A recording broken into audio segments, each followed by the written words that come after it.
इस खबर के प्रायोजक हैं Lohia Nagar Mount Carmel high school, Gyansthali high school और LMC कम्युनिकेशन।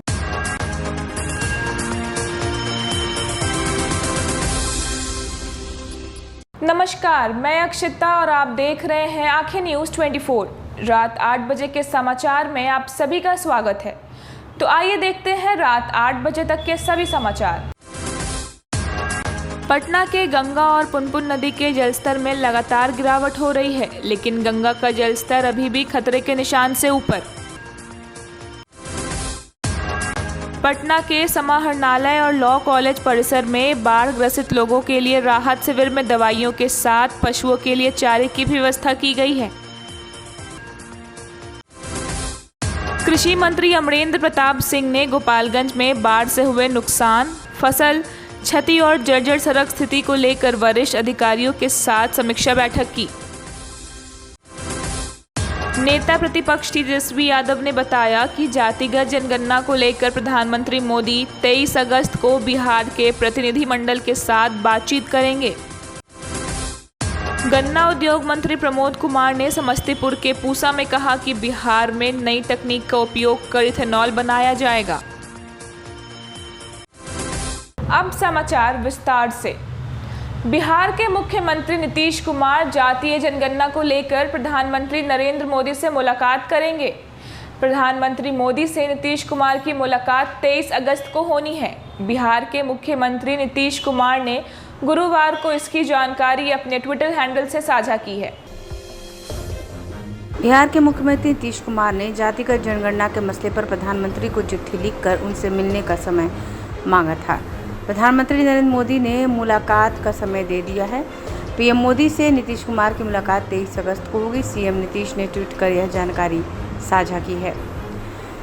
सीएम नीतीश ने 4 अगस्त को पत्र लिखा था। प्रधानमंत्री कार्यालय की तरफ से मुख्यमंत्री को पत्र मिलने की जानकारी दी गई थी। इसके बाद सीएम नीतीश ने कहा था कि पीएम कार्यालय से पत्र मिलने की जानकारी दी गई है। अब वे इंतजार करेंगे कि कब बुलावा आता है। उसके बाद अब उन्होंने ट्वीट कर जानकारी दी कि पीएम से मिलने का समय मिल गया है।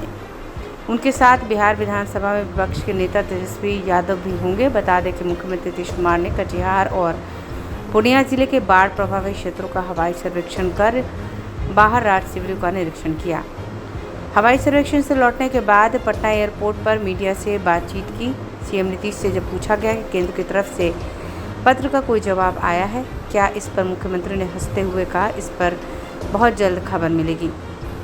इसके कुछ देर बाद नीतीश कुमार ने ट्वीट कर जानकारी साझा की। सीएम ने लिखा कि जाति आधारित जनगणना करने के लिए बिहार के प्रतिनिधिमंडल के साथ प्रधानमंत्री से मिलने का समय मांगा गया था। प्रधानमंत्री का बहुत बहुत धन्यवाद कि 23 अगस्त को मिलने का उन्होंने समय दिया है। सीएम नीतीश कुमार ने मीडिया से चर्चा में कहा कि हम लोग तो चाहते हैं कि जातिगत जनगणना हो जाए, लेकिन करना है तो केंद्र सरकार को ही। एक बार अगर जनगणना हो जाती है तो बहुत अच्छा रहेगा। जहां तक राज्य सरकार द्वारा जातिगत जनगणना कराने की बात है तो पहले केंद्र सरकार से बात हो जाए, इसके बाद ही कोई निर्णय होगा। ब्यूरो रिपोर्ट, आंखें न्यूज़ 24। अंतिम रूप से हो गया वो अगले सोमवार 23 तारीख को दिन में 11 बजे उनसे मिलना है। टाइम तय हो गया और मिलेंगे। उसमें से पहले से ही जो हमने पत्र भेजा था उसमें मिलने के इच्छुक जो एक समुदाय मिलेगा, समूह मिलेगा, उनकी सूची हम दे दिए थे। और फिर बीजेपी के भी लोग अभी नाम तय कर रहे हैं, वो दे देंगे। तो सब लोग जाकर के वहाँ पर मिलेंगे, वो अंतिम रूप से फिर भेज देंगे। तो ये तय हो गया मिलने का। आज राजभवन आए थे सर, कुछ खास यहाँ आपकी बात होती है नहीं, कभी कभी कोई जरूरत होता है तो कुछ दिन के बाद आपको यहाँ से नोटिफिकेशन हो जाएगा। वो जो बात होती है ना, कंसल्टेशन होता है, बातचीत होती है, जो अपॉइंटमेंट्स होते हैं ना वाइस चांसलर वगैरह का, वाइस चांसलर का, उसमें एक विचार विमर्श करें, तो वही विचार विमर्श के लिए बुलाया गया। आरजेडी में बड़ा आपस में खटास पैदा हो गया है, बड़ा युद्ध छिड़ा हुआ है। किसी भी पार्टी का इंटरनल क्या है वो उनका इशू है, उसमें हमको कभी कोई इन सब विषयों पर हम ध्यान देते हैं, ना कोई प्रतिक्रिया। जदुरान सिंह इतने पुराने नेता हैं, उनको कहा जा रहा है कि उनकी औकात क्या है, ऐसे बताई जा रही है। तो पार्टी के अंदर कोई किसी के बारे में बोलता है तो उनके अंदर की बात है, उसमें हमारी कोई प्रतिक्रिया नहीं। सर तेजस्वी जी भी जाएंगे आपके साथ, पीएम से मीटिंग करने तेजस्वी जी भी जाएंगे आपके साथ? हाँ, जितने विपक्षी नेता हैं तो है ही तो आप जानते नहीं हो, तो वही लोग ना मिले थे सबसे पहले, हाउस चल रहा था तो उन्हीं लोगों ने सजेस्ट किया था ना तेजस्वी जी के साथ, और उनके पूरे जो अपोजिशन के सभी लीडर्स थे, सब लोग मिले थे और उन लोगों ने ये बात कहा, हमने कहा कि ये बिल्कुल ठीक है, प्रस्ताव मिलना चाहिए और अन्य पार्टी के लोगों से भी हम लोग बातचीत कर लेते हैं तो इसको भेजेंगे, और वही इसके बाद भेज दिए थे हम लोग। ये तो हुआ ही, उनको जाना ही है, सूचना भी दे दी जा चुकी है, सबको जानकारी दे दी गई कि जो खबर आई है। तो कल देर रात में करीब सूचना आई थी अंतिम, तो उसके बाद सब लोगों को सूचना दे दी गई है। क्या बीजेपी के लोग भी रहेंगे सर? हाँ भाई, बिल्कुल, आज भी बात हुई है तो अभी नाम देने वाले हैं। तो आइए लेते हैं एक छोटा सा ब्रेक। आपके हर सवाल के जवाब का, आपके सवाल जो तीखे तेज तर्रार होते हैं उससे मैं कोशिश करूंगा कि बचूं। पटना शहर से मैं मुंबई तक का सफ़र कैसे किया, 3 साल से 10-12 अवार्ड्स हमारे झोली में आ गए हैं। लोग कहते थे कि कॉमेडी अच्छा करते हैं आप। देखिए, निजी ज़िंदगी में मैं बहुत हंसोड़ हूँ। मैंने जैसे बताया कि मेरी शुरुआती दौर में मैं कॉमेडी नहीं करता था। तो आइए देखते हैं एक मुलाकात भोजपुरी कॉमेडी किंग मटरू के साथ। ब्रेक के बाद एक बार आप सभी का पुनः स्वागत है। तेज प्रताप की नाराजगी के बीच तेजस्वी यादव ने कहा कि पार्टी में सबकी अपनी अपनी राय है। जब मैं हूँ राष्ट्रीय अध्यक्ष, लालू जी भी हैं, फिर कोई दिक्कत नहीं है, जल्द ही सब कुछ ठीक हो जाएगा। पार्टी को मजबूत करने के लिए नई रणनीति बनाकर काम चल रहा है। तेज प्रताप की नाराजगी पर तेजस्वी का बड़ा बयान, कहा जब सब कुछ हम हैं तब क्या दिक्कत है।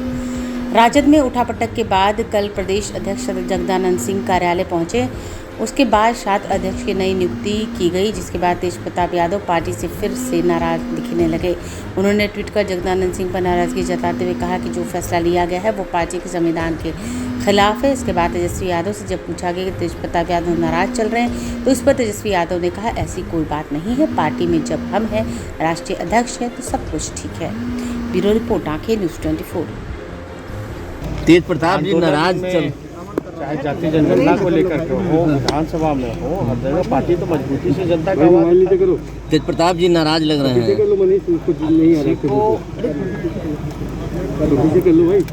सबकी अलग अलग राय है, ठीक है। आप लोगों का सवाल जो है उससे हम इतना ही कहना चाहिए, सब कुछ हम हैं तो ठीक कर लो। चिंता काहे ना आप लोग कर रहे हैं इतना, जब हम चिंतित ही नहीं हैं, जब हम हैं राष्ट्रीय अध्यक्ष हैं, सब कुछ ठीक हो जाएगा। जेडीयू ये जानना चाह रहा है कि एक प्रवासी नेता कौन है। कौन जानना चाह रहा है, नहीं जानना चाह रहा, जदयू को तो भाई जनता बाढ़ में त्राहिमाम कर रही है, वहाँ ध्यान दें। माइक ज़्यादा कुछ इस पर कहना नहीं, हम लोग तो अपना काम करते रहते हैं, काम कर रहे हैं, लगातार लोगों को बीत जा रहे हैं और ऐसी कोई विवाद हमको नजर आ नहीं रही है। तेजस्वी जी, लंबे समय तक अगर नाराजगी चलेगी तो काफी ये दिक्कत होगी आरजेडी के लिए, आपको नहीं लगता है? क्या चीज़ का? अगर नाराजगी लंबे समय तक रहती है तो दिक्कत होगी। फिर किसकी नाराजगी? नाराजगी जो दिख रही है। हम आपको ये कह दिए जी कि सब कुछ ठीक हो जाएगा तो खत्म हो गई बात। पूर्वी बिहार में बाढ़ की स्थिति लगातार भयावह हो रही है। गंगा और कोसी नदी के जलस्तर में लगातार वृद्धि हो रही है। भागलपुर के शहरी क्षेत्रों और कहलगांव के बाद अब नौगछिया में भी घुस गया है पानी। पूर्वी बिहार में बाढ़ की स्थिति लगातार भयावह हो रही है। गंगा और कोसी नदी के जलस्तर में लगातार वृद्धि हो रही है। भागलपुर शहरी क्षेत्र और कहलगांव के बाद बुधवार को नवगछिया में भी पानी घुस गया। नवगछिया में गंगा और कोसी का पानी चारों तरफ फैलने लगा है। कोसी नदी का पानी नवगछिया बाजार की खरनई नदी में गिर रहा है। इससे नवगछिया बाजार में भी लोगों की परेशानी बढ़ सकती है। कटिहार के मनिहारी रेलखंड पर बुधवार को पानी चढ़ गया है। इस रेलखंड पर अभी एकमात्र जानकी एक्सप्रेस चलती है। एनडीआरएम ने बताया कि रेलवे स्थिति पर नजर रख रही है। मुंगेर और खगड़िया में भी बाढ़ के कारण लोगों की परेशानी बनी हुई है। सभी नदियां अब भी खतरे के निशान से ऊपर बह रही हैं। भागलपुर जिले के 502 गांव बाढ़ की चपेट में है। लगभग 8 लाख आबादी बाढ़ से प्रभावित है। 123 पंचायत और 15 प्रखंडों में बाढ़ का पानी फैला है। पानी फिलहाल कम नहीं हो रहा। हर दिन नए इलाके में पानी घुस रहा है। भागलपुर रेलखंड पर बुधवार को 5वें दिन भी ट्रेनों का परिचालन ठप रहा। शनिवार से ही ट्रेनें नहीं चल रही हैं। कई ट्रेनें रद्द कर दी गई हैं तो कई ट्रेनें या तो डाइवर्ट कर दी गई हैं या शॉर्ट टर्मिनेट कर दी गई हैं। भागलपुर दानापुर इंटरसिटी जमालपुर से ही खुल रही है। NH 80 पर भी वाहनों का परिचालन एक सप्ताह से ठप है। भागलपुर के दोनों ओर 15 किलोमीटर NH पर 2 से 3 फीट पानी बह रहा है। आवागमन पूरी तरह ठप है। कई प्रखंडों का संपर्क जिला मुख्यालय से कटा हुआ है। बहुत ज़रूरी होने पर आने जाने के लिए ये लोग नाव का उपयोग कर रहे हैं। भागलपुर शहरी क्षेत्र के बाढ़ के लोगों की परेशानी कम नहीं होती दिख। कई लोग सगे संबंधियों के यहाँ शरण लिए हुए हैं तो कई लोग छत या ऊपर की मंजिल पर रह रहे हैं। बाढ़ राहत शिविरों में प्रशासन की ओर से लोगों की मदद की जा रही है। अधिकारी लगातार शिविरों का जायजा ले रहे हैं। हालांकि प्रशासनिक बाढ़ पीड़ितों के लिए नाकाफी साबित हो रही है। अररिया के पलासी प्रखंड से होकर बहने वाली बकरा नदी के जलस्तर में बुधवार को तीसरे दिन भी कोई कमी नहीं आई। कुछ सेंटीमीटर की बढ़ोतरी हुई है। अभी भी निचले इलाकों के आधा दर्जन गांव में बकरा का पानी फैल चुका है। वहीं पिछले 24 घंटे के अंदर रतवा नदी का कटाव तेज होने से 1 दर्जन घर नदी में समा गए। कई घरों पर अभी भी कटाव खतरा मंडरा रहा है। ब्यूरो रिपोर्ट आगे न्यूज़ 24।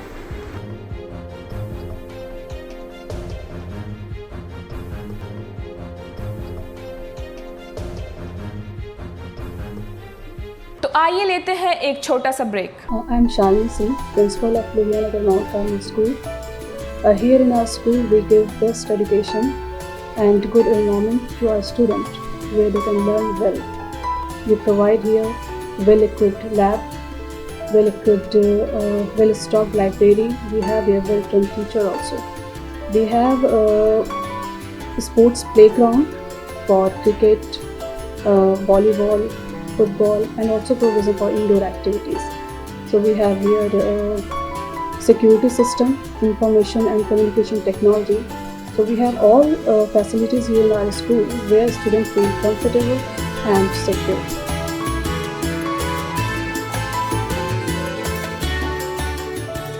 ब्रेक के बाद एक बार आप सभी का पुनः स्वागत है।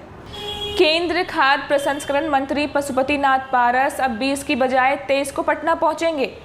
पशुपति नाथ पारस बिहार के सभी बाढ़ प्रभावित जिलों का भी दौरा करेंगे। नरेंद्र मोदी जी ने बिहार को और लोक जनशक्ति पार्टी को सम्मान दिया पारस जी को अपने कैबिनेट में शामिल कर और कैबिनेट में शामिल होने के उपरांत लगातार निरंतर लोकसभा और राज्यसभा का सत्र चलता रहा और आदरणीय प्रधानमंत्री जी ने जितने भी नए उनके सहयोगी थे मंत्रिमंडल में, प्रधानमंत्री जी ने यह आग्रह किया था कि जब तक सत्र चले तो आप लोग दिल्ली में ही रहें।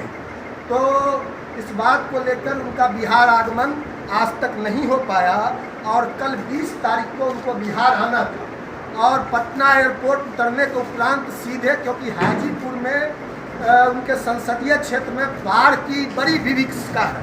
कई प्रखंड पारस बाबू के संसदीय क्षेत्र के जो है बाढ़ से प्रभावित है और पूरी तरह से जनजीवन बाढ़ से पूरी तरह से प्रभावित है।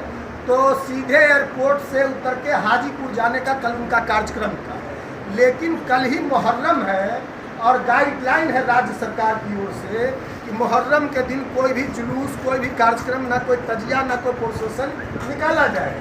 तो इसको देखते हुए कल के कार्यक्रम को श्री पारस जी ने और पार्टी ने स्थगित कर दिया और 23 तारीख को वह 23 अगस्त को पटना आ रहे हैं। अब पटना आने के बाद पूर्व के निर्धारित कार्यक्रम के अनुसार वह हाजीपुर जाएंगे और अपने संसद भवन का, क्योंकि कार्यकर्ताओं में, पार्टी जनों में दिवंगत नेता हमारे स्वर्गीय रामविलास पासवान जी के निधन के बाद एक मायूसी सी थी, एक रिक्तता था, शून्यता था। तो पारस जी के राष्ट्रीय अध्यक्ष बनने के उपरांत और मोदी मंत्रिमंडल जी में मंत्री बनने के उपरांत पार्टी में भारी उत्साह है, कार्यकर्ताओं में भारी उत्साह का संचार हुआ है।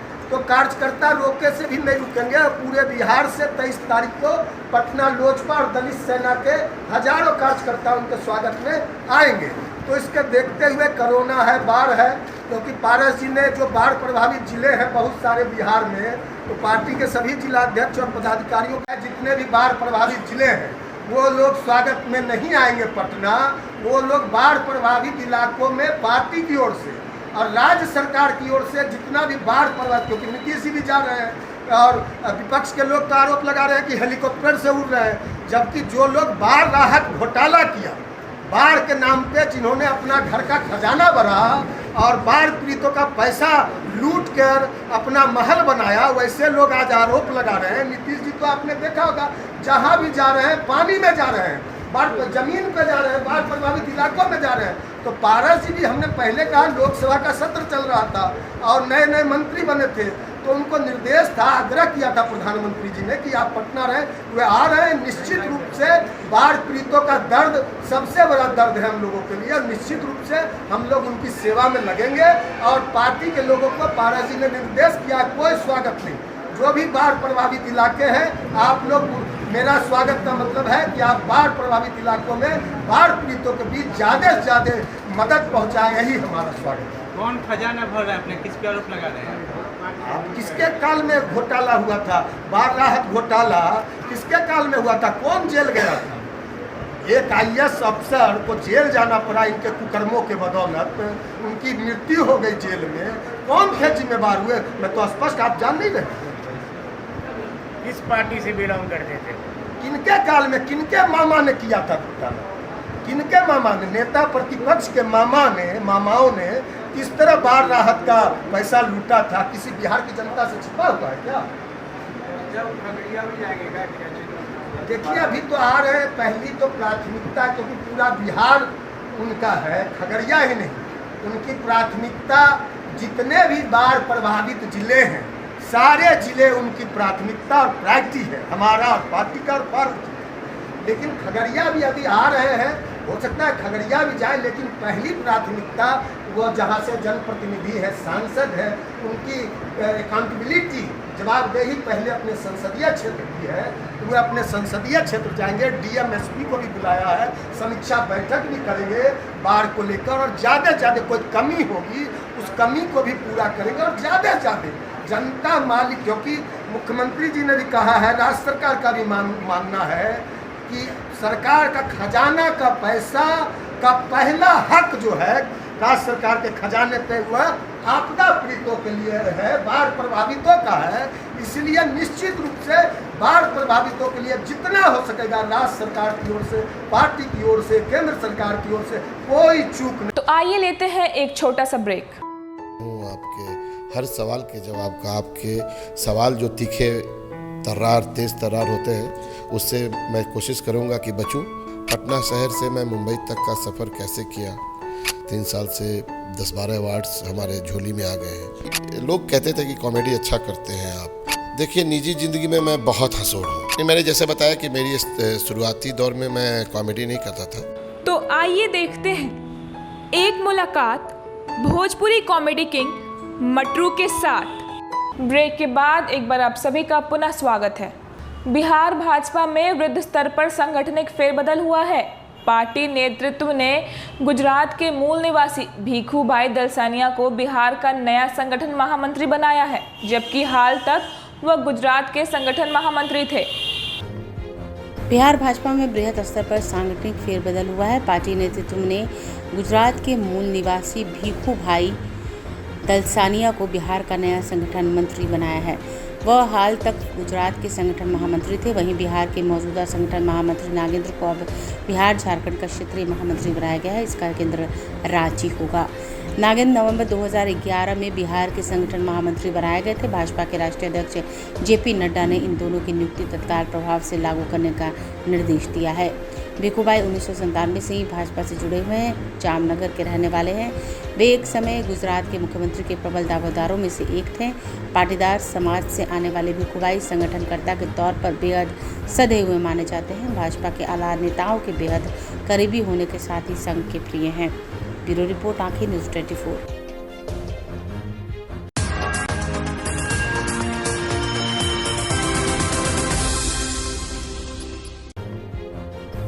बिहार के मुख्यमंत्री नीतीश कुमार ने आज गुरुवार को राजभवन जाकर राज्यपाल फागू चौहान से मुलाकात की।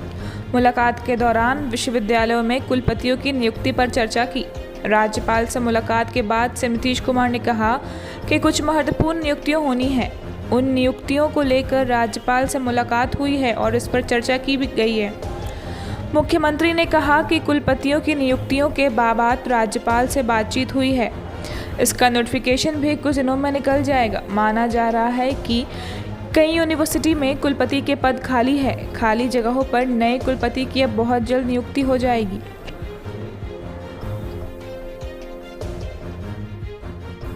आज के लिए सिर्फ इतना ही। कल फिर मिलेंगे इसी वक्त रात के 8 बजे के समाचार के साथ। दर्शकों, अगर आपने अभी तक हमारे चैनल को सब्सक्राइब नहीं किया है तो और खबरों के लिए हमारे चैनल को सब्सक्राइब करें और देखते रहें आंखें न्यूज़ 24। नज़र हर खबर पर।